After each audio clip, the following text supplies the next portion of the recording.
Hey friends, if you encounter .NET Runtime Optimization Service high CPU usage, then please watch this video. I will guide you to the resolution.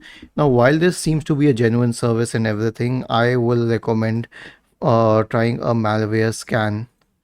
Now I'll tell you about it. I have checked through multiple resources on the internet, and the main solution is to run a malware scan because it is a malware causing the problem.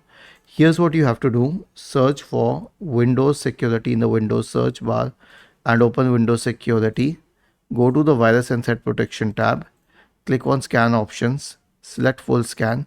Click on Scan now. Now the scan that has initiated will need a long time, maybe in 2 hours.